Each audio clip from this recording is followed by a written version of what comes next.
I think that people should be grateful for the gift of consciousness and being able to experience what we are made of, if that makes sense.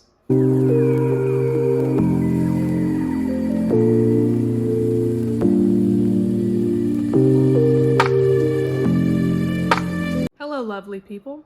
I just spent an hour recording this exact video, except it wasn't recording. I've got my notes.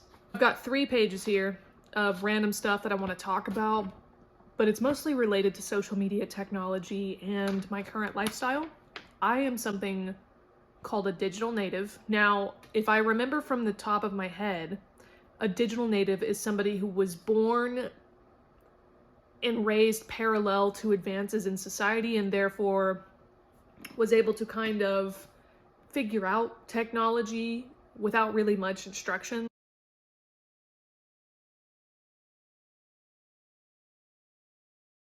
Let's go back to the beginning, okay? My first piece of technology was... What was my first piece of technology? It was most likely this portable DVD player that my parents got me, and let me tell you what, I had Spirit, Stallion of the Cimarron, El Dorado, and the Barbie Pegasus movie rotating. Repeat. On repeat. I think when I was 9 is when I got my first phone. It was a flip phone.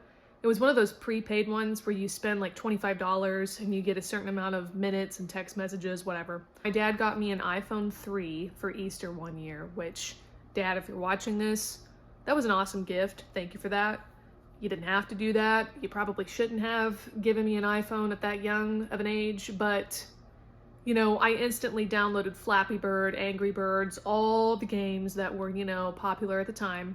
Changed my text sound from the OG one to the tweet one. And I just vibed like that for a couple of years. So I think when I was like 13 or 14 is when I got like Snapchat, Instagram, Twitter, all of that. That's where things really started to go south, right? When I got Snapchat, I would talk to my friends on it first and foremost, but that's also when I started getting interested in boys, right? And I would be constantly harassed for nudes, sent unsolicited photos, or honestly just bullied if I didn't reciprocate. And I would be bullied, harassed, called names, told that I was ugly, worthless, all this simply because I would not respond to an unsolicited nude, which is wild looking back, but it really destroyed my self-esteem, especially because I spent most of my teenage years desperately seeking male validation because I was not getting any of it from my father. The point that I'm trying to make is that having unrestricted access to the internet and to social media as a kid really did not help me. It did not help me in any way, shape, or form, and I wish that my parents would have been more on top of what I was consuming as a child and would have limited my access to social media.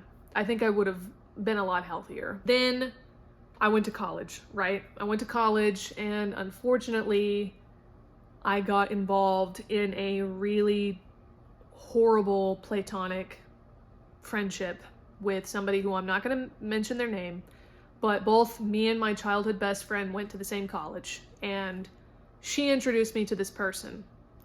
At face value, they were a great person. They were fun. They were outgoing. They seemed to have a lot of friends, even though looking back, I'm like, no, you had absolutely no friends, and that's why you preyed on us. But this person was a narcissist. They thought that they made the world spin around. They were just a really mean, bitter person, a pathological liar, and they drove a really big wedge between me and my childhood best friend.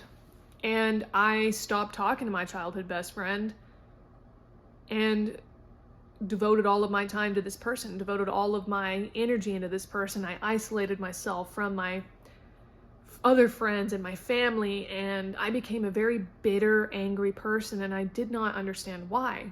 I would go to work and my coworkers would be like, Bailey, are you okay? Because you're not being very nice. We have noticed that something is up. And I thought to myself, what is up? You know, what's going on?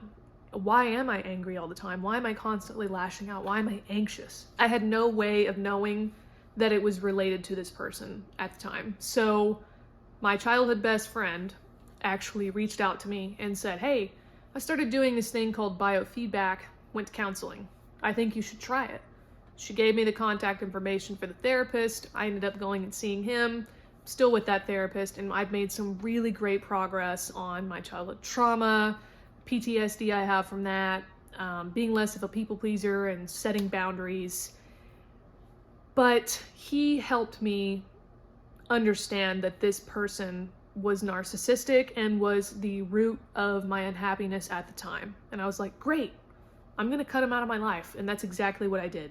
I ended up sending this person, honestly, something probably longer than this about how horrible they were and how I didn't want anything to do with them anymore. I mean, I literally just snapped on this person. And to be honest with you, I don't regret it. I think that they needed to hear the things that I said to them because nobody else was going to do it. Everybody else was afraid to tell this person that they're mean and therefore nobody wants to be around them and they need to work on themselves. They needed to hear that. I don't regret what I said to them in the slightest. I don't regret cutting them out of my life. I would happily do it again, and I will never reconcile with that person. If that person ever sees this video, I do want you to know that I hope you're doing well. I really do. And I hope that the words that I said to you had an impact. Regardless, I'm in a much happier place without that person. I've reconnected with my childhood best friend. We're on good terms now. We have healthy boundaries between each other, and our friendship has honestly never been better. Something that I noticed after cutting out that person is I still wasn't happy. And I thought to myself, well, I've cut out this person and I'm working on my people-pleasing tendencies and yada, yada, yada, but I'm still not happy. I have a bachelor's degree. I have a master's degree. I live in a nice house. I have a great partner. I have great friends. Why is it hard for me to get up out of bed in the morning? Why is it hard for me to drink water, to put healthy food into my body, to exercise, to be spiritually attuned with the universe? Why is that so hard for me when I have all of these good things in my life? And I think that it is a consequence of an addiction to social media. When I say addiction, I don't mean that lightly. I mean, my screen time was like 8 to 9 hours a day, and that is alarming. When I was 18, 19 years old, I had all these dreams for myself when I graduated college that I would be able to pay off my student loans and I'd have this nice house or an apartment and I'd have a new car and the best of friends and I'd take all these trips, XYZ. That didn't happen for me. Part of that is because I don't take care of myself. The other part is a consequence of the society that we live in today. First, I want to preface by saying I am extremely privileged to live in the United States of America and be a citizen of the US. I understand and acknowledge that. I could have been born in a place that did not grant me the freedom and privileges that I have here. I'm also a white cisgender woman that also has a lot of privilege. I had this thing in my mind. I was making $8.50 an hour going to college, and I said, man, when I graduate and I'm making $15 an hour, it's gonna be awesome. I'm gonna have all these things. I'm gonna be living the same life that I see people living on social media. And you know the life I'm talking about. The extravagant lifestyles of traveling and these nice apartments and these cute little pets and these perfect boyfriends or girlfriends or friendships. All of this romanticization of lifestyles. And recently I've come to understand that that is not realistic. My therapist has also helped me understand that those people also have struggles. Those people who are waking up with a 6 a.m. gym routine in the morning and they're drinking a smoothie and they are eating avocado toast and they're walking their dog in the middle of the day and they have a perfect relationship and they are able to read 50 books a month. Those people also have struggles and they do not live perfect lives. However, it's still really hard for me not to compare the life that I have now to those lives.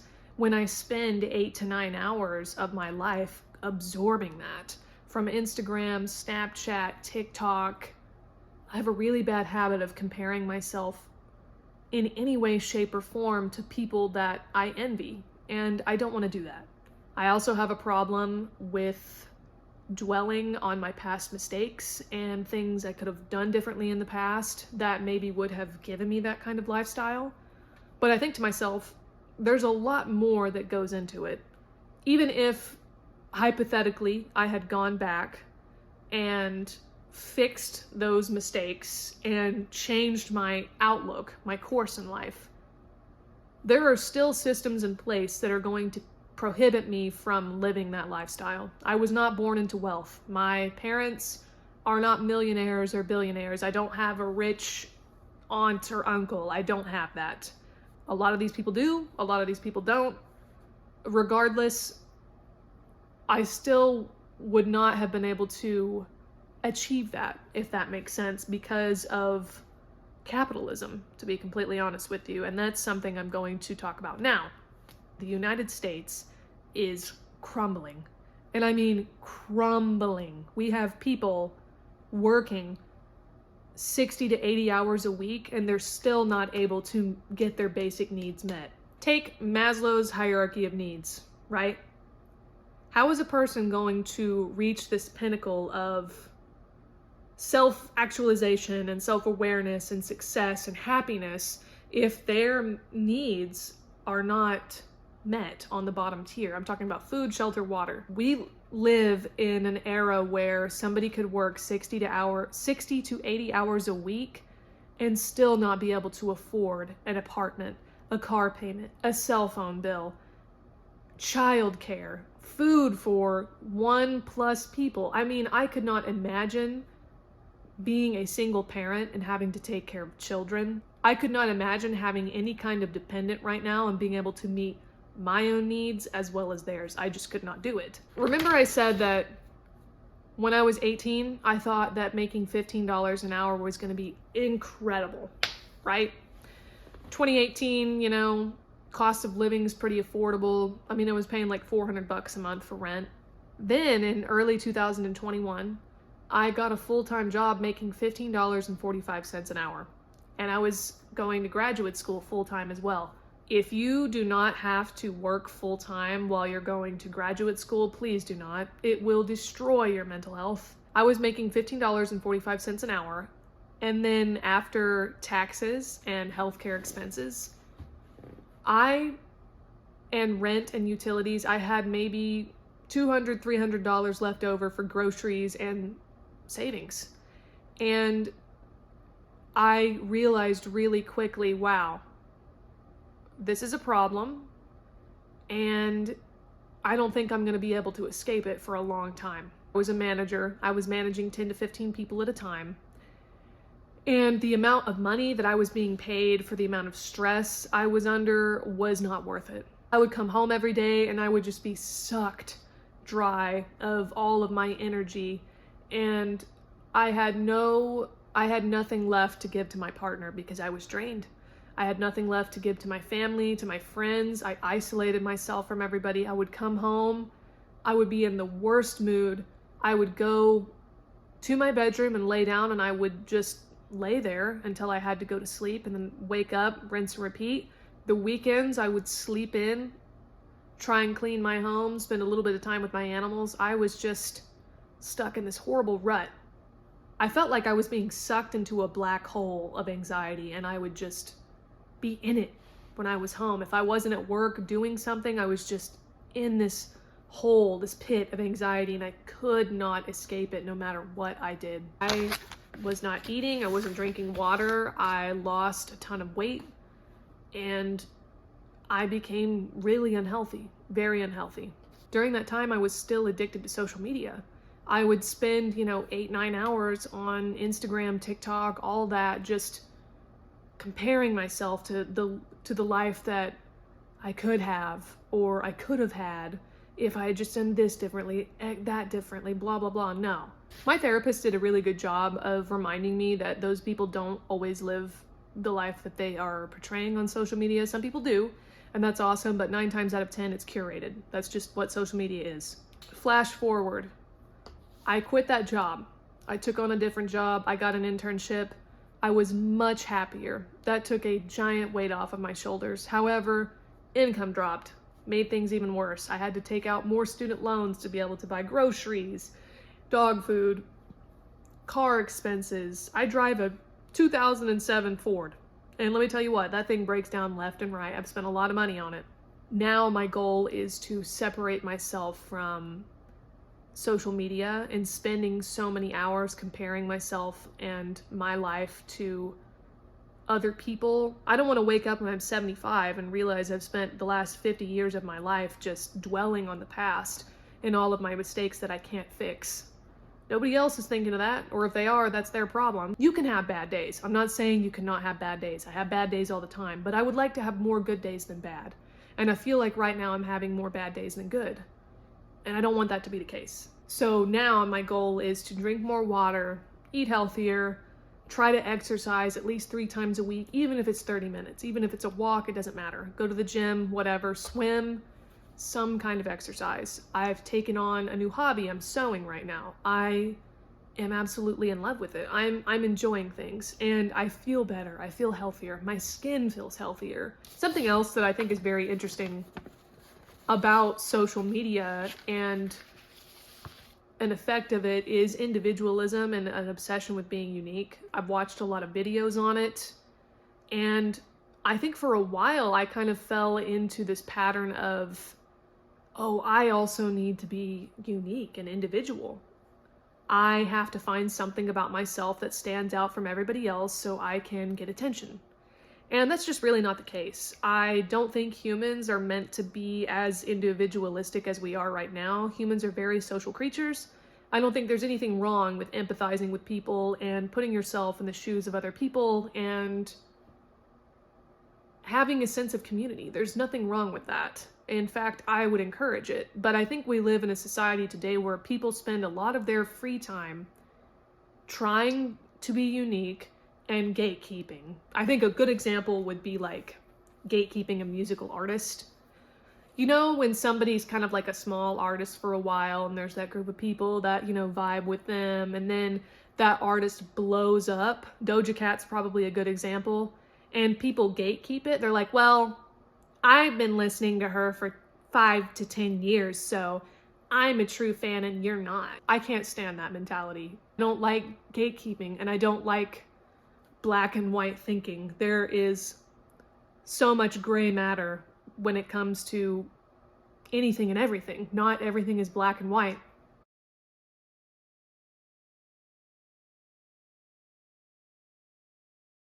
A good example of gatekeeping would be if I ran around gatekeeping the Warrior series by Aaron Hunter, because when I was a kid, reading was a form of escapism for me. I used to read non-stop. I have a plaque from the 5th grade for runner-up for accelerated reading points. I had like 570 something points. When I say I was reading, I mean I was reading. I had all of these. This is a super edition, but I had the 1st, 2nd, 3rd, and I think 4th series of the Warrior books by Aaron Hunter, and I was obsessed with them.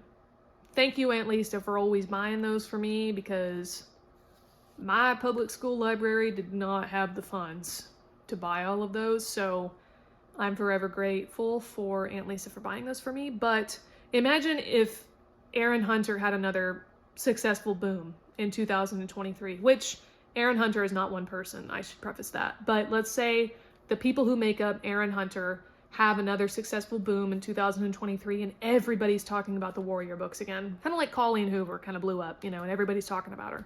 Or Sarah J. Maas. And I'm like, well, I've been reading Aaron Hunter since 2009, so I'm a true fan and you're not. Or I'm telling people not to read it because it's mine. I've taken on this like possession over the Warrior books, when in reality, I would love to have somebody who yaks about them as much as I do, because I've not found anybody that does so. If you like the Warrior books and you want to yak about them with me, please leave a comment or message me on Instagram or something, because my partner and my friends and my family are probably tired of hearing me yak about it all the time. But Wouldn't that just be stupid for me to gatekeep the Warrior Cat books? Yes, it would be. I think people are terrified of gray matter, and I think that's also a consequence of being fed propaganda and false information through media and news outlets 24/7. And I think people are losing the ability to think critically and explore those gray areas and have open, honest conversations. Matter can neither be created nor destroyed, right? So that would mean that everything that exists on the earth, everything that exists in the universe is somehow connected. I'm connected to the piece of paper that I'm holding for this video. In some way, shape, or form, we are connected. That's insane. And it's insane that between me and the piece of paper, I'm the one with the conscious ability to understand that we're similar and that we're made up of very similar things. I think that people should be grateful for the gift of consciousness and being able to experience what we are made of, if that makes sense. This video has been all over the place. I honestly just needed to get it out there. In order to relate this back to books and reading, I think some really good examples of failed capitalism and democracy are like Parable of the Sower by Octavia E. Butler. Phenomenal writer, phenomenal writing, phenomenal plot, phenomenal characters. But I think that Octavia E. Butler was so spot on with what was going to happen and what will happen that it terrified me to the point of having to put the book down. And I haven't finished that series because I'm scared of the outcome, because it's so similar to events that are going on today, and I am terrified of living in a society that is like that. Another good example is 1984 by George Orwell, I think. I could not imagine living in a society where something like Big Brother keeps constant tabs on what I'm doing, and where I could die from writing my thoughts down in a journal or having any form of original thought. That is terrifying, and I think that if things don't change, we are very well on a path to a society that is like that. Totalitarianism, fascism, whatever you want to call it, I think that we are well on our way to ending up in a position like that if things don't change. I don't know how to change it, but I know that there are people that do. And I think that one of the reasons why I really love the Red Rising series by Pierce Brown, which is all I've been talking about lately, is because of characters like Darrow, Severo, Ragnar, people who have risen up inside of a parasitic society and dismantled it from the inside. Does that make sense? So in the Red Rising series, we have this sort of like failed democracy that gave birth to a parasitic society, and we have characters like Darrow who rise up through it, and their job is to dismantle it from the inside. Those series of events give me hope that if something like Big Brother were to happen, or like Red Rising were to happen, there would be people who would revolutionize and would be able to say, no, this is not going to happen, and create a society that is equitable, inclusive, and diverse, and not based in fascism or totalitarianism or an oligarchy or a monarchy, and everybody can just live the way they want to live so long as they are not harming others.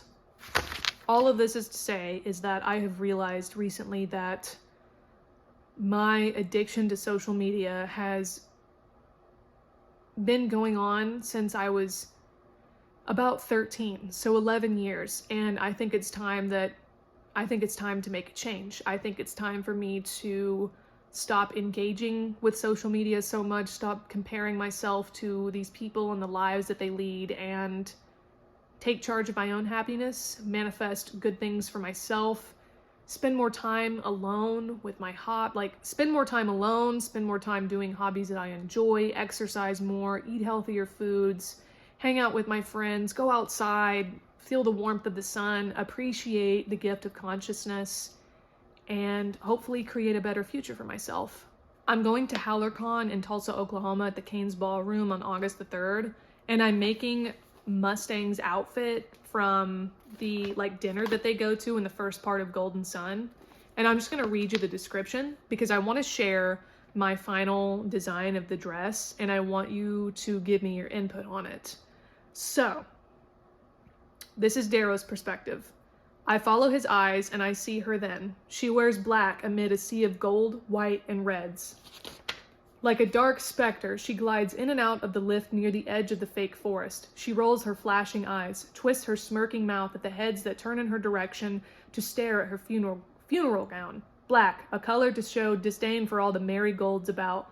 Black like the color of the military uniform I now wear. I'm reminded of the warmth of her flesh, the mischief in her voice, the smell at the nape of her neck, the kindness of her heart. I stare so hard I almost miss her escort. I wish I had missed him. It was Cassius. That description, the description that we get of Mustang's outfit in that scene is honestly one of the most descriptive we get in the entire series, so I wanted to put my own twist on it. I'm making a black funeral gown stitched with gold. I'm gonna have like a lion hairpin, do like a really cool dark makeup look, make this Shaw thing. I'm going all out for it. I'm super excited, and I'm very excited to meet Pierce Brown and get a signed copy of Lightbringer, and I'm praying to the heavens that I win this cosplay contest. Thank you for coming to my TED Talk. Thank you for listening to me yak about this for however long this video is going to be. I truly appreciate it, and if you have anything to add, pop it down in the comments. Please follow me on Instagram. If you message me, I will message you back. Thank you so much for watching this video, and I will see you in the next one.